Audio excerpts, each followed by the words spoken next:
showing up and being a part of Megan and John's special day.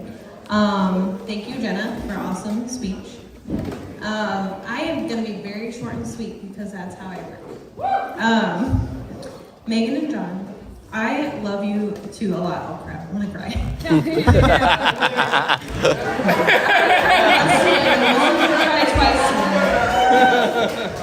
you got this. You two have been so right for each other from day one.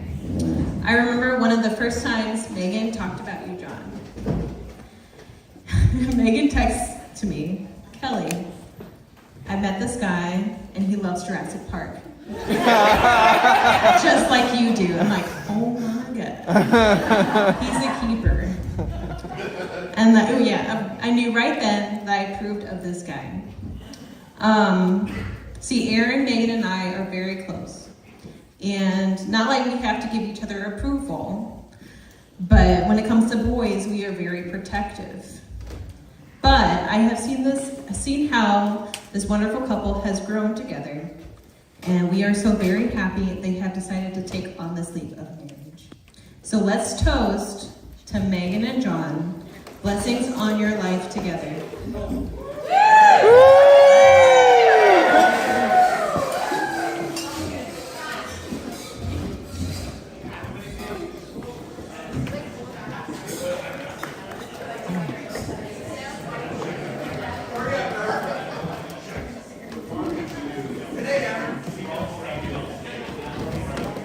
Okay, I'm going to wrap this up. Now, I am an educator and a math specialist, so I'm going to need all eyes on me in 3.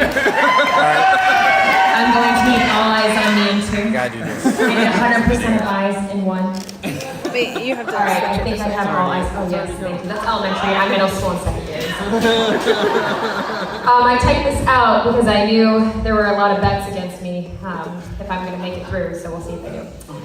First off, I would like to welcome all the family and friends who have invested their time and resources to be here today. So obviously the Downs family, the Sun family, friends from Champaign, Urbana, friends from really all over the country, New York, our New York family. I would also like to thank Megan and John for trusting me with this mic. /opportunity. As I mentioned before, there are a lot of bets riding on whether or not I can make it through this speech. So here it goes. Good luck. Thank you. Appreciate it. As some of you know, my name is Erin Downs Stoggendorf, and I am the littlest sister of the bride. So I'm the youngest of Kelly and Megan. And to say I've been waiting for this moment my entire life is not an exaggeration by any means. Let me explain. Being the youngest, I have always had my 2 older sisters to look up to and to imitate. I wanted to be everything that they were. So much so that when we were younger and Megan decided that her favorite animal was a penguin, I also decided that my favorite animal was a penguin, and still is to this day. Megan was in 8th grade when she decided that that she was going to buy these super fashionable, thick-rimmed black glasses, so I obviously had to have them too. I hope we burned all those pictures from that treacherous time. During her grade and high school years, Megan played the alto sax, so when it came time for me to pick an instrument for 5th grade band, can you guess what I picked? Alto sax, okay? I can't play anymore, so it's fine. Megan and Kelly, can you please put your left arm in the air? Oh, I gotta turn the page, so everybody let's pause for a dance break. I'm just joking. This past summer, we decided to get sister tattoos together, which is why I asked them to raise their left hand. Now, I'm not the badass that my sister Kelly is, and I couldn't come up with my own original idea. So, yep, you guessed it. I got the exact same tattoo in the exact same place as Megan. I also have always had a tendency to insert myself into both of my sisters' love lives, relationships, and their overall general business. Whether it was a crush on someone in middle school or their first serious boyfriend, I knew about every detail and I was around the couple / my sisters as much as I possibly could be. I remember being 10 years old when Meg had her first official boyfriend. We were playing Monopoly on the floor of her bedroom, and I asked her every possible question I could think of. Did you hold hands? Did you say I love you? I was so giddy for my sister and thought of her being happily in love. I would celebrate the good times and cry with her over the bad. So much so, I think that I was more upset than Megan was when her first relationship ended. It took me more than a month to get over that one. Flash forward to 2015. Location, Champaign-Urbana.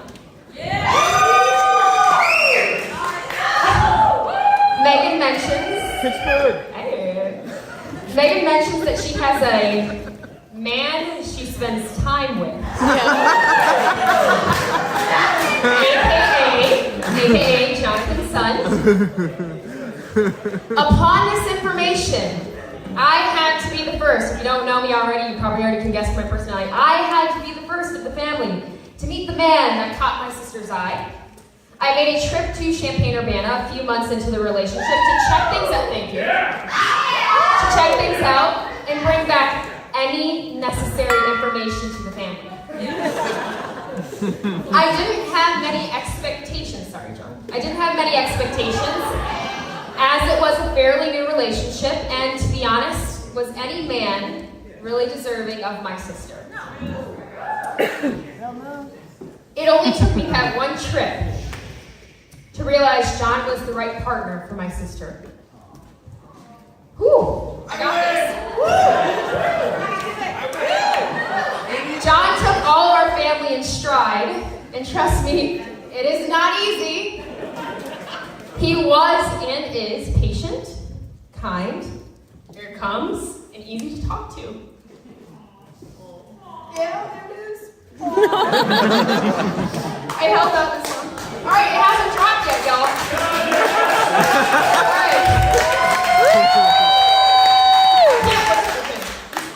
He matches her wit and intelligence, shares her,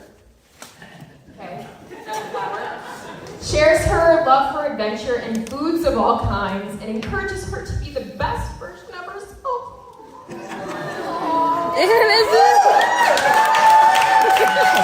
Whatever, man. Whatever. He even answers my medical questions from over 3,000 miles away. In this speech, this is the best part, you all. I really specifically did this for you while I was at work. If this speech doesn't highlight how ridiculously happy I am that these two humans found each other, I would like to bring into evidence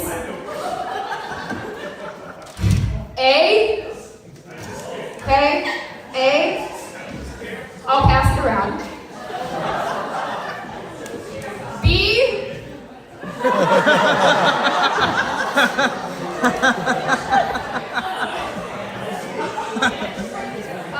and C.